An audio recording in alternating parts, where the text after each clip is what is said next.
Obras completas de Sigmund Freud. Parte 66. Contribuciones al Simposio sobre la Masturbación. 1912. 1. Introducción. Las discusiones conducidas en la Asociación Psicoanalítica Vienesa nunca tienen por objeto abolir discrepancias o alcanzar decisiones. Amalgamados por idéntica concepción fundamental de los mismos hechos, los distintos oradores que en ella intervienen pueden permitirse la más tajante expresión de sus versiones individuales, sin tomar en cuenta la probabilidad de convertir a sus opiniones a los oyentes que discrepan de ellas. Es posible que en tal intercambio se produzca un desencuentro de las ideas y de las palabras. Su efecto final consiste, empero, en que cada uno recibe, y puede a su vez transmitir, la más clara impresión de las opiniones discrepantes. El simposio sobre la masturbación, del cual solo se publican aquí algunos fragmentos, se extendió durante varios meses, consistiendo en la presentación de una ponencia por cada orador, a la cual se agregó en cada caso un exhaustivo debate. Únicamente las ponencias han sido incorporadas a esta publicación, no así las discusiones, tan pletóricas de nuevas ideas, en cuyo curso se expresaron y dirimieron las oposiciones planteadas. De otro modo, este pequeño volumen habría alcanzado una extensión que hubiese dificultado sin duda su difusión y su influencia. No considero necesario justificar la elección del tema en una época como esta, en la cual se realiza por fin el intento de someter también los problemas de la vida sexual humana a la investigación científica. Las repeticiones de determinadas ideas y afirmaciones fueron inevitables, ya que las mismas corresponden a concordancias del pensamiento. Por otra parte, la dirección de este simposio no podía tratar de conciliar las numerosas discrepancias entre las concepciones de los ponentes ni tender a ocultarlas. Esperamos que ni las repeticiones ni las contradicciones afectarán el interés de los lectores. En esta oportunidad nos animó el propósito de averiguar a qué caminos ha sido impulsado el estudio de los problemas de la masturbación por la aparición de los métodos y los procedimientos psicoanalíticos. El aplauso de los lectores, y quizá aún más claramente su censura, demostrarían hasta dónde hemos llegado a cumplir dicho propósito. Viena, en el verano de 1912. 2. Conclusiones. Los miembros más antiguos de nuestro círculo recordarán sin duda que hace ya varios años emprendimos el intento de llevar a cabo una discusión colectiva como esta sobre el tema de la masturbación, un simposium, como lo llaman nuestros colegas norteamericanos. En esa oportunidad planteáronse discrepancias tan profundas entre las opiniones expuestas que no pudimos resolvernos a publicar las minutas de la misma. Desde entonces nos hemos mantenido tanto aquellas personas como las que se les agregaron más recientemente en permanente contacto con los hechos de la experiencia, y mediante un continuo intercambio de ideas hemos logrado aclarar nuestras opiniones y fundarlas sobre una base común, a punto tal que la empresa abandonada entonces ya no nos parece hoy tan insuperable. Tengo realmente la impresión de que nuestras concordancias con respecto al tema de la masturbación son ahora más sólidas y más profundas que nuestras discrepancias, cuya existencia no cabe, empero, negar. Numerosas contradicciones aparentes obedecen solo a la multiplicidad de los puntos de vista expuestos, tratándose en el fondo de opiniones fácilmente conciliables entre sí. Permítaseme exponer ahora un resumen de aquellos puntos respecto de los cuales estamos de acuerdo y de aquellos otros en los que discrepamos. Existe, sin duda, un acuerdo en lo siguiente. Inciso A. Sobre la importancia de las fantasías que acompañan o reemplazan el acto masturbatorio. Inciso B. Sobre la importancia del sentimiento de culpabilidad vinculado a la masturbación, cualquiera que sea su procedencia. Inciso C. Sobre la imposibilidad de indicar una condición cualitativa para la nocividad de la masturbación. Se han planteado discrepancias de opinión no conciliadas. Respecto a la negación del factor somático en el efecto que ejerce la masturbación. Respecto al rechazo, en principio, de toda consecuencia perjudicial de la masturbación. Respecto a la procedencia del sentimiento de culpabilidad, que algunos quieren derivar directamente de la insatisfacción, mientras que otros hacen intervenir factores sociales o la actitud respectiva de la personalidad. Respecto al carácter ubicuo de la masturbación infantil. Finalmente, subsisten considerables incertidumbres. Inciso A. Sobre el mecanismo de la acción nociva de la masturbación, para el caso de que ésta deba ser aceptada. Inciso B.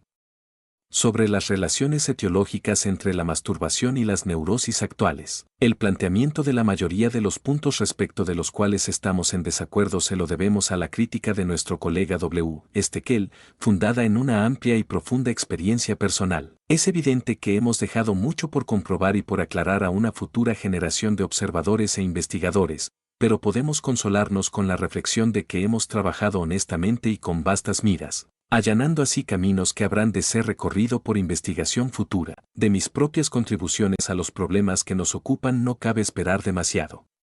Todos ustedes conocen mi predilección por el estudio fragmentario de un tema, favoreciendo la insistencia respecto de aquellos puntos que considero más sólidamente establecidos. Nada nuevo tengo que aportar, ninguna solución, solo repeticiones de algunas cosas ya afirmadas anteriormente, algunas defensas de esas viejas afirmaciones contra ataques emanados de vuestro medio, y por fin, unas pocas observaciones que se imponen por fuerza a todo oyente de los trabajos aquí expuestos. Como se sabe, he diferenciado la masturbación, de acuerdo con la edad en que se produce, de la siguiente manera: 1. La masturbación del lactante, que comprende todas las maniobras autoeróticas al servicio de la satisfacción sexual. 2. La masturbación infantil, que surge directamente de aquella y que ya se encuentra fijada a determinadas zonas erógenas. 3. La masturbación puberal, que sigue inmediatamente a la infantil, o se halla separada de ésta por el periodo de latencia.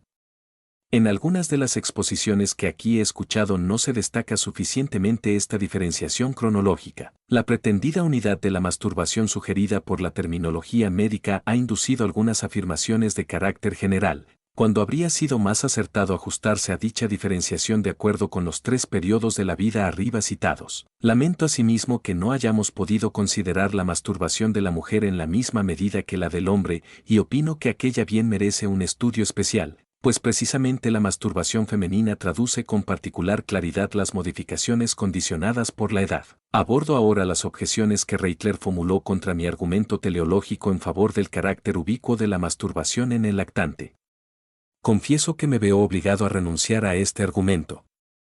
Si mi teoría sexual está destinada a tener todavía una edición más, ya no contendrá la afirmación aquí objetada. Renunciaré a la pretensión de indagar los designios de la naturaleza y me limitaré a describir los hechos reales. Considero asimismo pleno de sentido y de importancia el comentario de Reitler acerca de que ciertos elementos característicos del aparato genital humano parecerían tener la finalidad de impedir el contacto sexual en la infancia. De aquí arrancan, empero, mis reservas. La oclusión de la cavidad genital femenina y la inexistencia del hueso peneano que asegura la erección son características anatómicas dirigidas únicamente contra el coito y no contra las excitaciones sexuales en general. A mi juicio, Reitler concibe de manera demasiado antropomórfica el finalismo de la naturaleza, como si en ella, igual que en las obras humanas, se tratara de la consecuente realización de un único propósito. Hasta donde llegamos a comprenderlos, en los procesos de la naturaleza lo general es que toda una serie de tendencias finales transcurran paralelamente, sin abolirse las unas a las otras.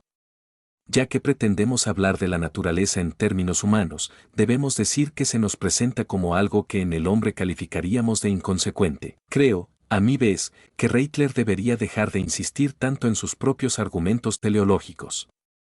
La aplicación de la teleología como hipótesis heurística está expuesta a reservas. Frente a cada caso particular, nunca se sabe si se trata de una armonía o de una disarmonía. Sucede lo mismo cuando queremos hincar un clavo en la pared.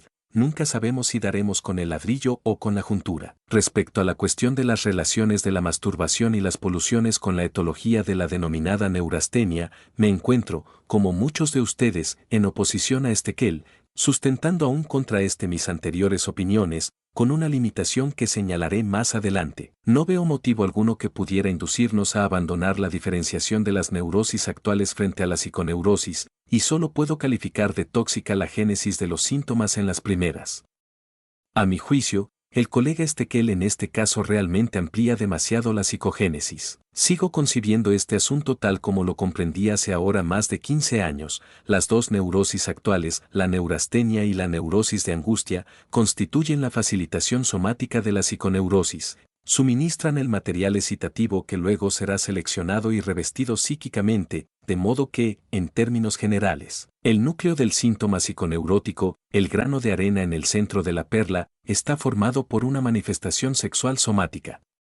Todo esto es, sin duda, más evidente en la neurosis de angustia y en su relación con la histeria que en la neurastenia, sobre la cual no se han emprendido todavía minuciosas investigaciones psicoanalíticas. Como todos hemos podido comprobarlo a menudo, en las neurosis de angustia se trata, en el fondo, de una partícula de la excitación del coito no derivada, que se manifiesta como síntoma ansioso o que establece el núcleo de una formación sintomática histérica. El colega Stekel comparte con numerosos autores ajenos al psicoanálisis la tendencia a rechazar las diferenciaciones morfológicas que hemos establecido en el abigarrado conjunto de las neurosis, aplicándoles a todas un común denominador, como, por ejemplo, el de la psicastenia. A menudo hemos contradicho su opinión al respecto, y seguimos sustentando la esperanza de que las diferencias clínico-morfológicas habrán de demostrar aún su importancia como manifestaciones todavía incomprendidas de procesos esencialmente dispares. Sí, con toda justicia, nos argumenta Stekel que en los denominados neurasténicos se ha encontrado siempre con los mismos complejos y conflictos que en los demás neuróticos,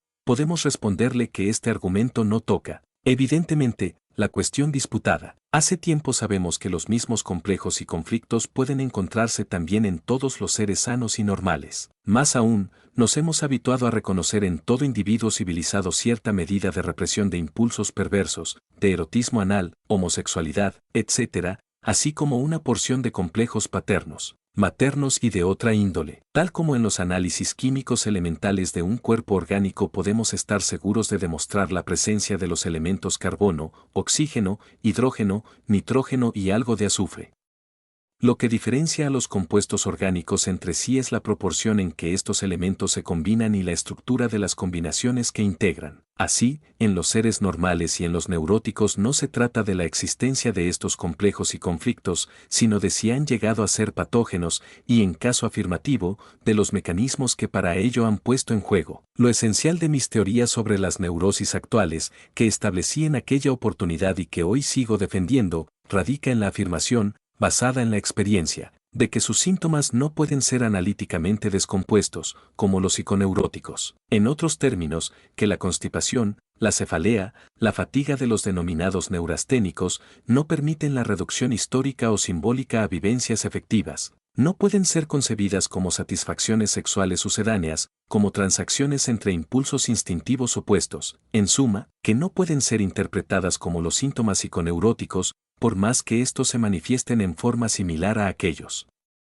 No creo que esta regla llegue a ser refutada por medio del psicoanálisis. En cambio, concedo hoy lo que entonces no podía creer, que un tratamiento analítico llegue a tener también indirectamente influencia terapéutica sobre los síntomas actuales, ya sea porque coloque al individuo enfermo en la situación de sustraerse a esta nocividad actual, modificando su régimen sexual. He aquí, evidentemente, prometedora perspectiva para nuestros afanes terapéuticos. Sin embargo, si a la postre se me demostrara mi error en la cuestión teórica de las neurosis actuales, sabré consolarme con el progreso de nuestros conocimientos, que siempre debe desvalorizar el punto de vista del individuo. Se preguntarán ustedes por qué, si me anima tan loable reconocimiento de los inevitables límites de la propia infalibilidad, no me decido por transigir enseguida con las nuevas opiniones y prefiero repetir el tan conocido espectáculo del viejo que se aferra tenazmente a sus opiniones consagradas. Mi respuesta es que todavía no reconozco las pruebas objetivas a las cuales habría de ceder. En años anteriores mis opiniones experimentaron múltiples cambios que nunca vacilé en dar a publicidad. A raíz de muchos de estos cambios de opinión se me han hecho reproches que hoy se repetirán sin duda contra mi terquedad. No es que estos o aquellos reproches me intimiden, pero sé que tengo que cumplir un destino. No puedo rehuirlo ni necesito ir a su encuentro. He de mantenerme en su espera, y entre tanto sostendré frente a nuestra ciencia la misma actitud que he aprendido desde tiempo atrás. Solo a disgusto tomo posición frente al problema, tan extensamente tratado por ustedes, de los perjuicios que ocasionaría la masturbación, pues no es este un planteamiento correcto de los problemas que nos ocupan. Es evidente, empero, que todos debemos opinar al respecto, pues al público no parece interesarle otra cosa en la cuestión del onanismo. Como ustedes recordarán, en una de nuestras primeras sesiones de discusión sobre este tema tuvimos entre nosotros como huésped a un distinguido pediatra de esta ciudad. ¿Qué pretendía saber de nosotros el colega en sus reiteradas preguntas? Tan solo en qué medida la masturbación sería dañina y por qué perjudicaría a unos y no a otros. Así, pues, nos vemos obligados a inquirir de nuestra ciencia una respuesta a dichas cuestiones prácticas. Confieso que al respecto tampoco me es posible compartir el punto de vista de Stekel, a pesar de las muchas observaciones audaces y correctas que nos ha expuesto sobre el problema. Para él, la perniciosidad de la masturbación sería en realidad un prejuicio absurdo, que solo nuestra propia estrechez mental nos impediría recusar por completo. Creo, sin embargo, que si enfrentamos el problema sine ira et studio, en la medida en que ellos nos es posible, debemos expresar más bien que tal opinión contradice nuestras concepciones fundamentales sobre la etiología de las neurosis. La masturbación corresponde esencialmente a la actividad sexual infantil y luego a su perpetuación en años de mayor madurez.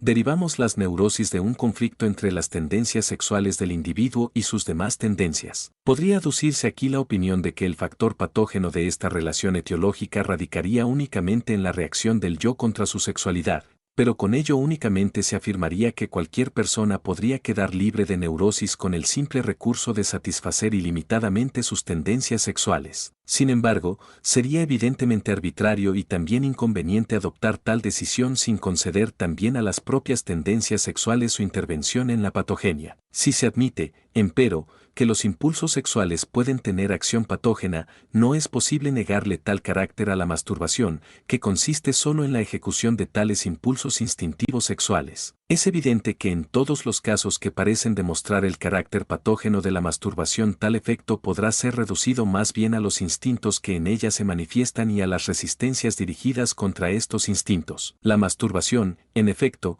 no es un término último, ni somática ni psicológicamente, no es un verdadero factor actuante, sino solo la denominación de ciertas actividades. Pero, a pesar de toda reducción conceptual, el juicio acerca de la etiología se aferra con justicia a dicha actividad. Tampoco debe olvidarse que no es posible equiparar la masturbación a la actividad sexual en general, pues solo representa tal actividad con ciertas condiciones limitantes.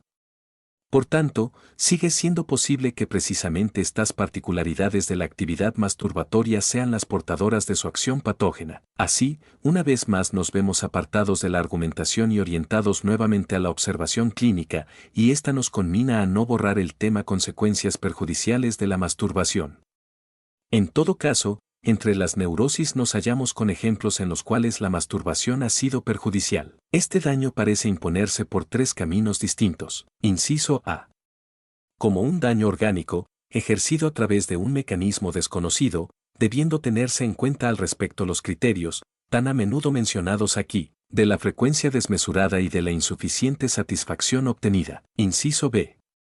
Por el establecimiento de un prototipo psíquico, al no existir la necesidad de modificar el mundo exterior para satisfacer una profunda necesidad.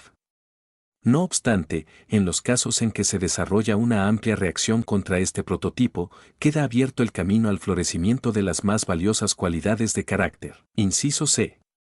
Por la posibilidad de barra inversa y fijación de fines sexuales infantiles y de la permanencia en el infantilismo psíquico.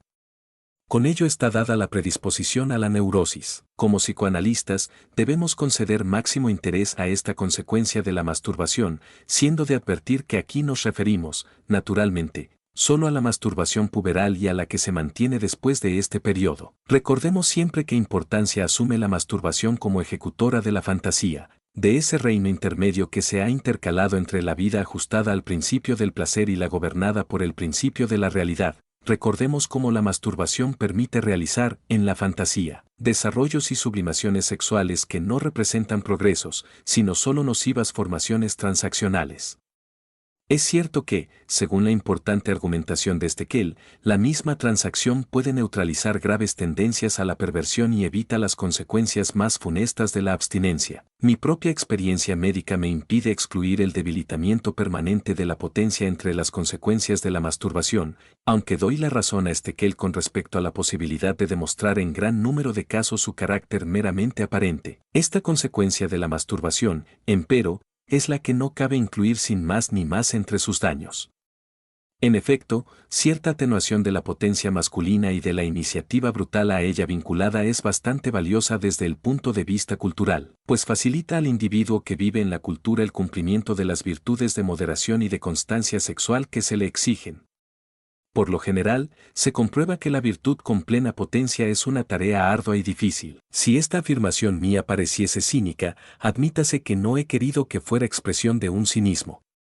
Solo pretendo que sea un fragmento de seca descripción, sin importarme que despierte beneplácito o indignación. Sucede, simplemente, que la masturbación, como tantas otras cosas, tiene les défauts de ses vertus, y recíprocamente, les vertus de ses défauts. Siempre que se desmenuce un complicado fenómeno fáctico, y discerniendo con interés práctico unilateral su nocividad de su utilidad, habrá que atenerse a comprobaciones tan ingratas como esta. Creo, por otra parte, que conviene discernir las consecuencias perjudiciales de la masturbación que cabe calificar de directas, de las que surgen indirectamente de la resistencia y de la rebeldía del yo contra esa actividad sexual. No he aludido aquí a estas últimas repercusiones. Agregaré algunas palabras inevitables con respecto a la segunda de las ingratas preguntas planteadas. Suponiendo que la masturbación pueda ser perjudicial, ¿en qué condiciones y en cuáles individuos demuestra ser nociva? De acuerdo con la mayoría de ustedes, prefiero declinar una respuesta general a esta cuestión. En buena parte, ella coincide con el problema más amplio de cuando la actividad sexual en general puede tornarse patógena para un individuo. Si deducimos esta coincidencia, quédanos la cuestión de detalle vinculada a las características particulares de la masturbación, en la medida en que ésta representa una forma particular de satisfacción sexual. Cabría repetir aquí cosas ya conocidas y expuestas en otro texto, como la influencia del factor cuantitativo y de la acción sinérgica de múltiples factores patógenos, pero, ante todo, deberíamos conceder un amplio margen a las denominadas disposiciones constitucionales del individuo. Confesémonos, sin embargo, cuán ingrato resulta operar con estas. La disposición individual suele ser deducida ex post facto, solo posteriormente, una vez que el sujeto ya ha enfermado, le adjudicamos tal o cual disposición.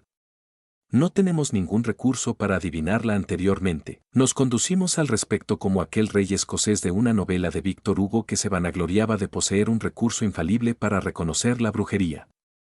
Hacía cocer a la inculpada en agua hirviendo y luego probaba el caldo. De acuerdo con el sabor, juzgaba, sí, esta era una bruja, o bien, no, esta no era. Podría señalarles todavía un tema que ha sido demasiado poco tratado en nuestras discusiones, el de la denominada masturbación inconsciente. Me refiero a la masturbación durante el dormir, en estados anormales, en el curso de ataques. Se recordará severamente cuántos ataques histéricos reproducen el acto masturbatorio en forma oculta o disfrazada, después que el individuo ha renunciado a este tipo de satisfacción, y cuántos síntomas de las neurosis obsesivas tienden a sustituir y a repetir esta forma de actividad sexual prohibida otrora. Se puede hablar asimismo de un retorno terapéutico de la masturbación. Muchos habrán hecho, como yo, la experiencia de que significa un gran progreso cuando el paciente, en el curso del tratamiento, vuelve a permitirse la masturbación, aunque sin tener el propósito de permanecer detenido en esta fase infantil. También cabe señalar aquí que precisamente un gran número de los más graves neuróticos no recuerdan haber tenido en las épocas históricas de su memoria contacto alguno con la masturbación, mientras que el psicoanálisis permite demostrar que dicha actividad sexual les fue familiar en los olvidados años de su temprana infancia. Creo, sin embargo, que conviene interrumpir aquí mis disquisiciones, pues todos estamos de acuerdo en que el tema de la masturbación es poco menos que inagotable.